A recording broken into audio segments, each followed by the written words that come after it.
So hello everyone, I'm quite happy to be here today and talk about this subject, and let's get the motivation out of the way. So why talk about data security? Well, you might know that a lot of the large companies, this slide for example is from Microsoft, have this vision that in the future everything will be connected. So we will have some things that are connected which are quite silly, I find. I don't know, for example, why you would need like an internet-connected DAO curler. Other things are more relevant and make sense, actually. You can really do amazing things, for example, if you could see in real time how people move around in a given city, how they're using like the public transportation, what they're doing in their everyday lives. So there's a lot of data that we can use to make the life of people better and to improve the society. But of course, when using data, there's also a risk to that. And the image which I show here is from a collaboration which I did in 2016 with journalists here in Germany. And so these journalists, they obtained basically a data set from a so-called data broker, which contained clickstream data. So you can imagine it's like when you are browsing the internet, you have your web browser, and every time you visit a site, you have like a URL which indicates where you are. And this provider or like this data broker collected this data, often without the users knowing, and aggregated it and then sold it to like advertising and other companies. And this map that you're seeing here, it's a map of Europe, and you can probably see which country is outlined here. That's Germany. And we drew this map by just looking at the Google Maps URLs that people would open in their browser. So whenever you open like a Google Maps page, the URL contains the geographic, like the GPS data of the area that you're looking at. And by like combining all the points here from the people, you can see that we can make a map of Germany and see where people are interested in and what they look at. So very interesting data, but it can also be dangerous because we can do that on a per-person basis. And what we did in this study is that we used various techniques to de-anonymize or identify individual people.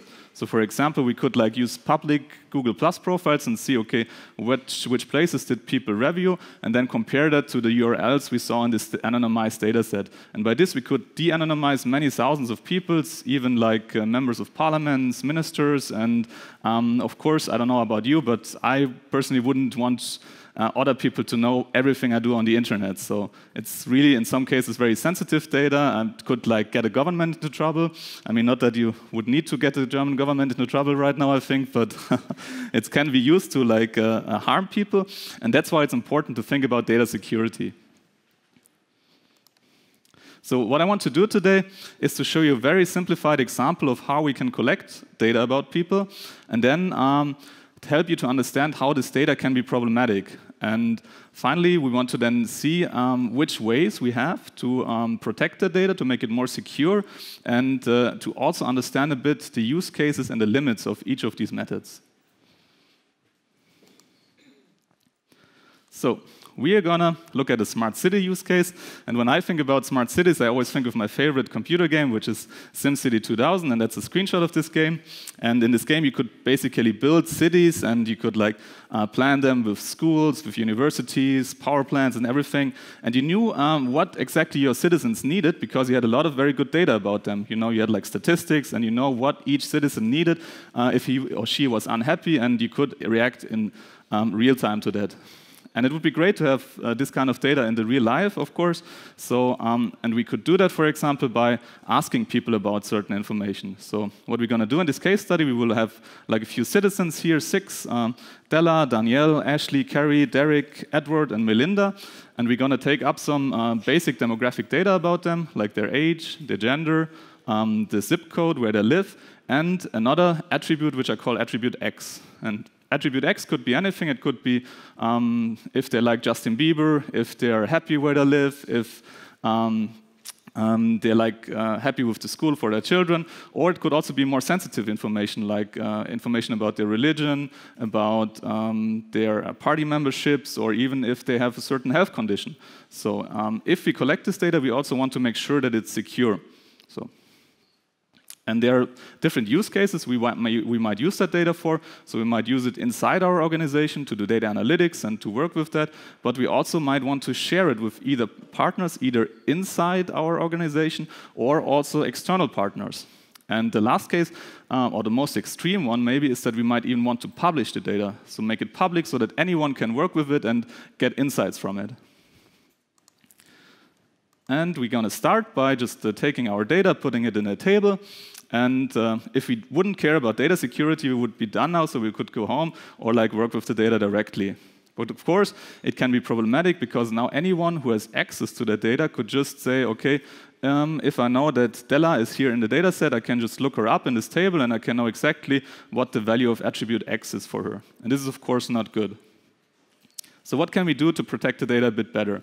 Well, basically, we want to keep people from being able to identify individuals in this data set. And how do you identify a person? Well, normally you could say, okay, the name of that person. That's the most easy thing. So what we can do here, it's called pseudonymization. And again, this is only like a very small section of pseudonymization. It's actually a very large field. But in the simplest case, we could pseudonymize the names of the people here by just replacing their real name with like a number. So we can have here like our different citizen numbers, and we can still keep all the other data that we have about a person.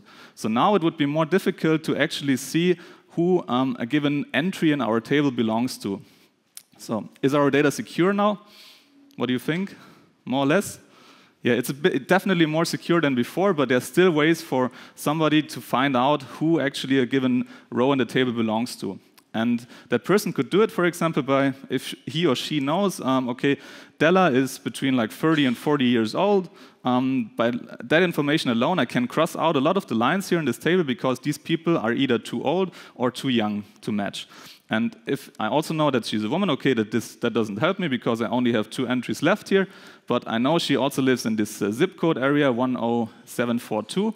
And these 3 information together, they already single out a single row in my table. So if I know that Della is in the data set and that she has these attributes, I can also know that she must correspond to this entry or this row in the table here. And that's the problem with pseudonymization, because it doesn't protect people against these kind of statistical attacks. And well, we can make it a bit more secure by not only pseudonymizing the name, which is like the most obvious identifier, but also pseudonymizing other data types like the age. We can replace that by a group. We can replace the gender by like a neutral name. We can replace the zip code by areas.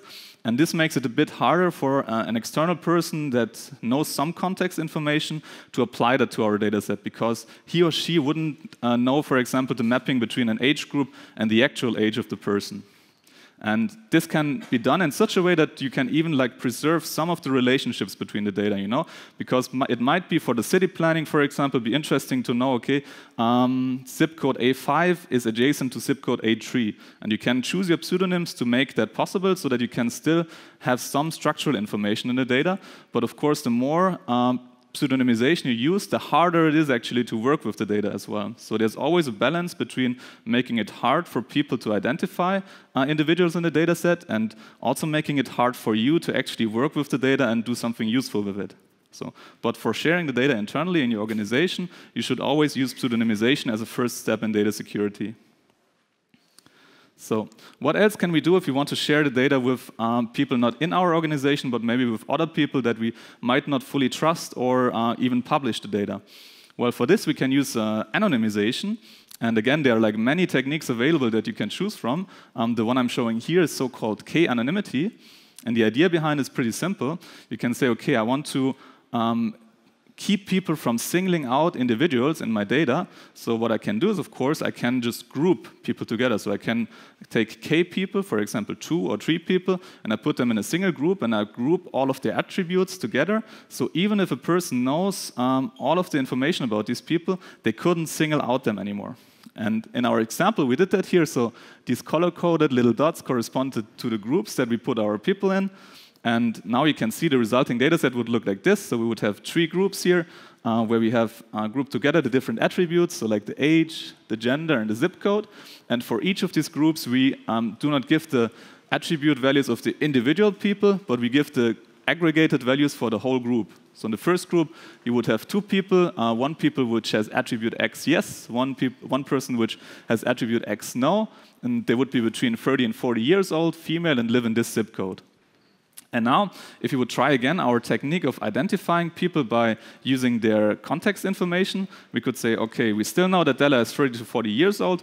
This eliminates one of the rows in our table. We know she's a woman, and we know she lives in this zip code. So again, we have singled out a single row in our table, but now it doesn't give us as much information because there are still 2 people in that row. So we still don't know with certainty what is the attribute value of Ella because she could be the person with the yes attribute or the person with the no attribute. So in that sense, we've protected her identity by grouping her together with other people in the data set. And it doesn't always work like that. So you can see here, for example, for one of the rows, we have actually a group where both of the people have an attribute x value of no. And this is bad because if we would single out this row here in the table, we would know with certainty what the attribute value of each person in the group because all of the persons in the group have the same value. So if you want to use this method in practice, you should look at the extensions, which are called L diversity or T closeness, that make sure that stuff like this doesn't happen actually. Okay, and the last technique I want to show you here, which is kind of the cool kid on the block now, is called differential privacy. This is not actually a method for anonymizing data, but a mathematical method for reasoning about anonymization algorithms in general. So we can have a certain algorithm like k-anonymity that we discussed and apply differential privacy to it to see if it's actually secure or not. And there are several ways to implement differential privacy. Again, I'm showing only one way, which I find very nice because it protects the data where it is created, so even before being put into a database or written down anywhere. And that method is called randomized response. It's actually quite old. It's been used since the 60s and 70s, and it works like this. So instead of directly asking people for the information, we would say to them, okay, take a coin, flip it, and if it comes up heads, then please report the true value of your attribute, so yes or no. But if it comes up tails, then flip the coin again, and if it comes then up heads, then report yes, otherwise report a no. And so this kind of seems a bit weird because now people only in 50% of the cases give us the real value of their data, and in the other 50% they give us just a random value. And we will see that it's still possible to work with the data, but if we then collect our data in this way, so here I have the table again with the actual attribute values for a given person and the reported ones, this would also protect the privacy of the people by ensuring that an attacker now, even if he knows exactly which row belongs to a given person, which is easy now because we have the name and everything else in there, he or she still can't say with certainty if the attribute value is yes or no, because the person in that row might have answered honestly, but the person also might have just reported a random value. So an attacker cannot know with certainty if he's seeing the true data or the false data or a randomized value that the person submitted. And this protects, again, the privacy of the individuals in the data set. And it's a very nice technique, I find, because it protects the privacy not only in our database, but already before the data is created, so to say. So there's, from a security perspective, a very good protection of the data here. Of course, it's also more difficult to work with the data because a lot of people will have reported false values. So there's a lot of noise in the data that makes it more hard to actually learn from it. But if the number of people in our data set is large enough, so not only 6 people, but a few thousand people or a few million people, then we can still learn from the data and gain valuable insights. And actually, this technique is used today by companies like Google and Apple to collect feedback from you, from your iPhones, for example, while preserving your privacy at the same time. So it's something that is working and that you can use in many circumstances to collect the data and to secure it. All right, so I hope I could show you that data security is not magic, actually. So there are many techniques that you can apply. First of all, though, you have to understand what you want to use your data for. And as I said, if you want to use your data internally, share it within your organization, you should use pseudonymization or a similar technique to protect it. If you want to share the data with other organizations that you do not fully trust or even publish the data, then you should choose a suitable anonymization method for it. And last thing, of course, you should buy our stuff. Well, I'm just kidding. We are working, of course, on trying to help companies with building these data security systems, but we also publish a lot of our work as open source. So if you're interested about learning more about these techniques, we have a workshop here, Data Privacy for Data Scientists, where we, with realistic public data sets, implemented each of these methods I showed you and give you all the technical detail you would need to reproduce that for your own work. So with that, I want to thank you. If you have any questions, feel free to contact me or reach out today, and I'm happy to answer your questions in the Glasshouse later. Thanks.